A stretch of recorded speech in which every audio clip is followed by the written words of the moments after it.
Sinis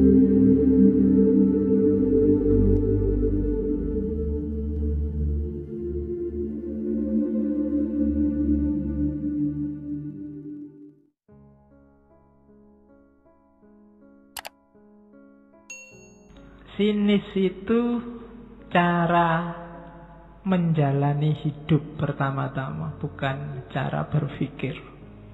Meskipun include di situ cara berpikir. Pilarnya 3. Yang pertama apatheia, yang kedua paresia, yang ketiga anaidea. Basa Yunani semua. Apatheia itu nanti kalau diserap bahasa Indonesia jadi apatis. Cuma kata-kata apatis dalam bahasa Indonesia konotasinya jelek. Padahal tidak selalu jelek. Apatheia itu secara letterlek berarti ketidakberubahan atau keheningan atau situasi tidak terpengaruh. Apakah itu oleh penderitaan, rasa sakit, kesedihan, hal-hal duniawi, pokoknya sejenis itu.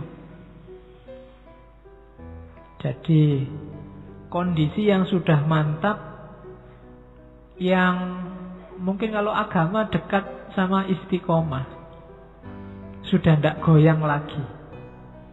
Itu apatheia. Tidak ketipu lagi sama dunia, tidak jatuh cinta lagi sama kenikmatan indrawi. Itu ciri apatheia. Jadi orang mensinisi masyarakat yang masih tertipu, itu namanya apatheia. Orang yang sudah mantep itu kan ketawa lihat yang masih labil. Nah, itu orang yang mantep ini namanya apatheia. Itu pilar pertama sini. Jadi sebelum sinis harus mantep dulu. Orang harusnya tidak mensinisi sebelum dia mantap. Pribadinya mantap, kediriannya. Yang kedua, kalau sudah apatheia, baru dia berani parhesia. Parhesia itu tidak takut, tidak malu kalau ngomong apapun yang dianggap benar. Itu kondisi kedua. Makanya sering menyakitkan. Karena kebenaran itu kadang-kadang menyakitkan. Kan ada ceritanya Sufi yang menghadap seorang raja.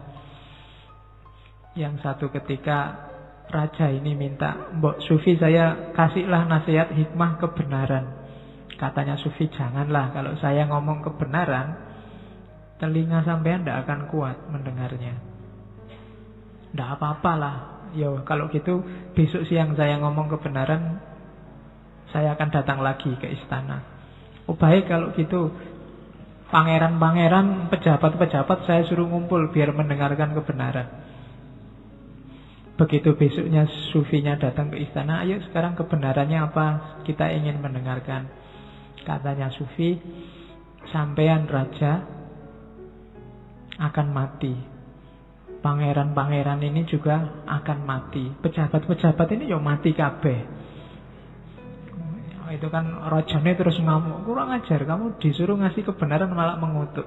Katanya Sufinya, "Loh, yang ngutuk siapa? Sampean kan nanti juga mati. Pangeran-pangeran ini juga mati semua." Tapi kan menyakitkan.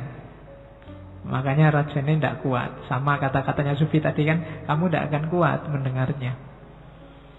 Nah, orang yang mampu ngomong kebenaran, tidak malu, berani dalam situasi apapun, itu dia punya kualifikasi parhesia.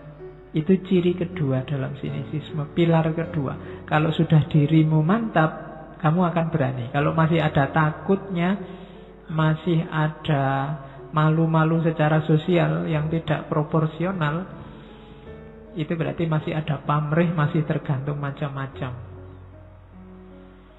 Masih ada yang dipertimbangkan selain kebenarannya. Berarti belum mantap, masih labil, tidak bisa parhesia. Kalau sudah berani ngomong parhesia, nanti masuk ke yang ketiga. Ke yang ketiga anaidea. Kalau tadi kan cuma ngomong, kalau ini melakukan juga. Kalau menurutmu masyarakat itu keliru dan kamu merasa dirimu benar, kamu ngomong berani dan menjalankan yang beda dengan orang lain juga berani. Itu anaidea. Dan hanya pemberani yang bisa. Tidak gampang. Yang lain mewajibkan sekolah, kuliah, yang ini tidak wajib. Siapa yang bilang? Cari ilmu wajib, tapi sekolah, kuliah tidak. Itu kan alternatif.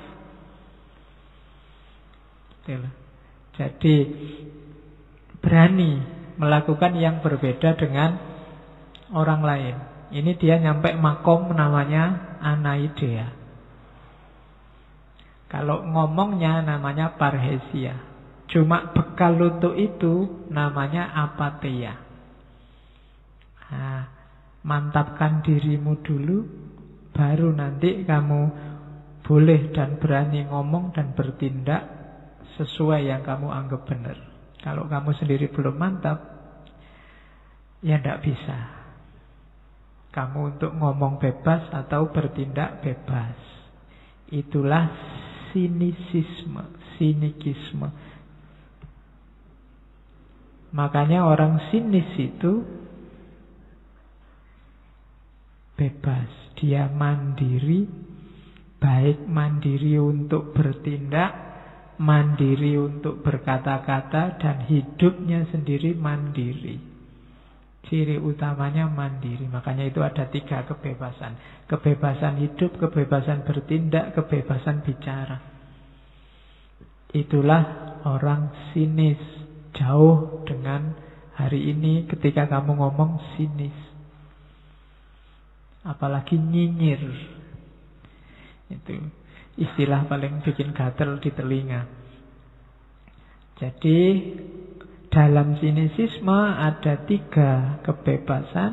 Yang pertama, kebebasan diri atau kemandirian. Swasembada, kemandirian itu.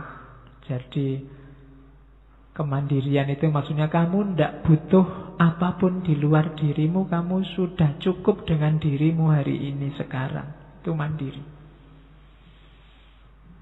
Kalau kamu masih tergantung, masih butuh dengan yang di luar dirimu, kamu belum mandiri sebenarnya.